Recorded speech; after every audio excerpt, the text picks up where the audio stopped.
सबसे ज्यादा जाटों ने बदला लिया, जाटों ने सबसे ज्यादा बदला लिया। जाटों में सबसे ज्यादा नाम ही कंवरिया ही है, कंवरा राम कंवरा राम कंवरा राम कंवरा राम, है ना। आता है जब स्वाभिमान पैदा होता है तो होता है, अवसर मिलता है तो होता है। तो हमारा कहने का मतलब ये है कि आज का दिन जो है ये आपके लिए कितना महत्वपूर्ण है जिसकी कोई सीमा नहीं है।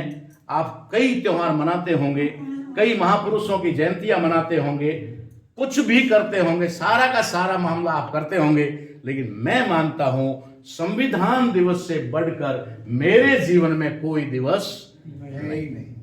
ठीक है।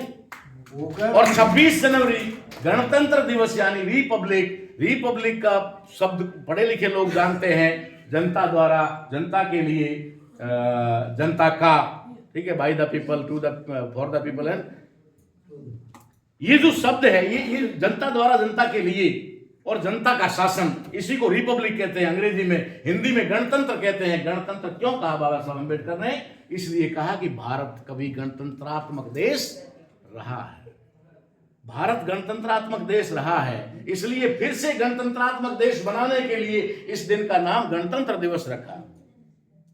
और आपको बता दूं कि 26 नवंबर का जो सिलसिला हमने शुरू किया 26 तारीख का, उसके बाद इस देश में कितना बड़ा काम हुआ पता नहीं आप लोगों को।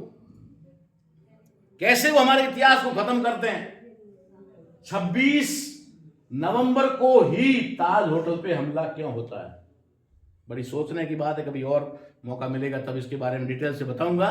लेकिन उस ताज होटल पे हमला हुआ और पूरे भारत के इन ब्राह्मणवादी लोगों ने इसका नाम रख दिया ब्लैक डे। आज संविधान प्रेमी संविधान दिवस मना रहे हैं और भारत और राज्य सरकारें जो उनसे रिलेटेड है वे ब्लैक डे मना रही है, आज ब्लैक डे मना रही है। एक ताज होटल पे हमला हो गया, वो ब्लैक डे हो गया। और जिस देश के अंदर एक सिस्टम लागू हुआ उस दिन को भूल गए, लेकिन भुलाना है उन्हें। मैं आपको साफ शब्दों में कहता हूं, मैं 15 अगस्त के दिन को हमेशा से गलत कहता हूं, गलत है और गलत रहेगा।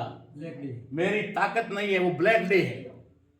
15 अगस्त ब्लैक डे है। क्यों है ये मैं नहीं कह रहा, ये भारत का संविधान कह रहा है। भारत के संविधान की कॉपी आपको यहां से मिलेगी, आप ले जाना, और अंदर से कुछ ना पढ़ सको तो पहला और आखिरी आर्टिकल पढ़ लेना, पहला और आखिरी 2 पढ़ लेना, बीच वाला तुम्हारे समझ में आवे कि ना आवे। हिंदी में ट्रांसलेशन करते वक्त भी कुछ गड़बड़ियां हुई, हिंदी भाषा को भी क्रिटिकल बना दिया गया, लेकिन पहला पढ़ लेना, जिसके बारे में मैं टाउन हॉल में बोला था।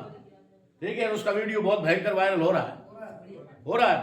दूसरा मैं आखिरी आज कह देता हूं आपको कि भारतीय संविधान के आर्टिकल 395 आखिरी आर्टिकल को आप पढ़ लेना। उस आर्टिकल में साफ शब्दों में लिखा हुआ है कि भारत के स्वतंत्रता अधिनियम 1947 को पूरी तरह से निष्प्रभावी किया जाता है, निराशित किया जाता है।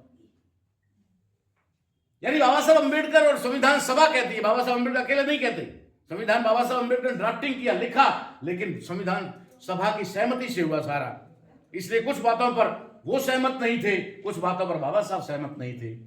इसलिए बाबा साहब अम्बेडकर ने अपने ही लिखे संविधान को भी खराब बताया। तो मेरा कहने का मतलब ये है कि 15 अगस्त को हमारे लोगों को 1 तारीख से स्कूलों में नगाड़े बजा करके, क्योंकि उनको पता है कि ये लोगों में भूलने की आदत ज्यादा है। ये चौथी पीढ़ी में अपने दादा का नाम भूल जाते हैं, इसलिए भूलने की आदत ज्यादा है। अगर ये 1-2 बार नहीं मनाया गया तो ये भूल जाएंगे कि हम आजाद कब हुए थे। फिर हो सकता है कि वो 26 जनवरी को या 26 नवंबर को अपना आजादी का दिन मान ले।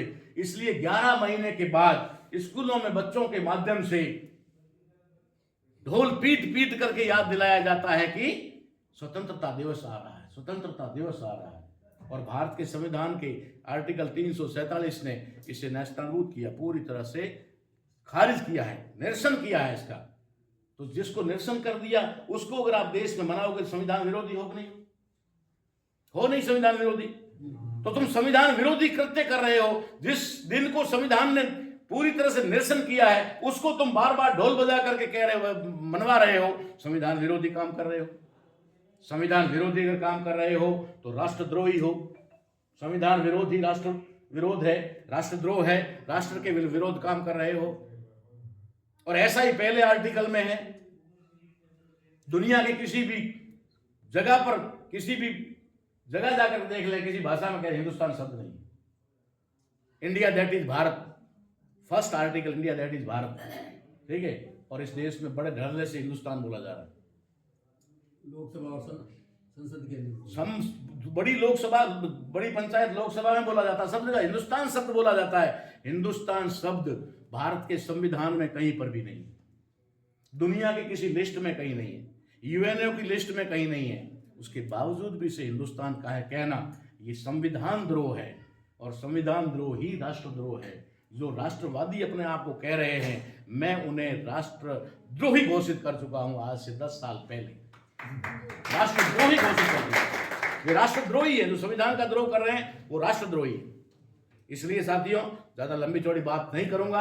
आपके अंदर एक स्वाभिमान पैदा होना चाहिए कि हमारे पुरखे राजा थे, हमारे पुरखों से राज छीन करके हमें जो है गुलाम बना दिया गया, हमें दबा दिया गया, कुचल दिया गया।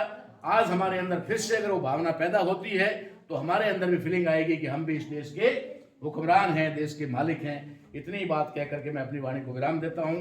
समय काफी हो गया है। आप लोगों का बहुत बहुत शुक्रिया कि आपने ध्यानपूर्वक इस बात को सुना।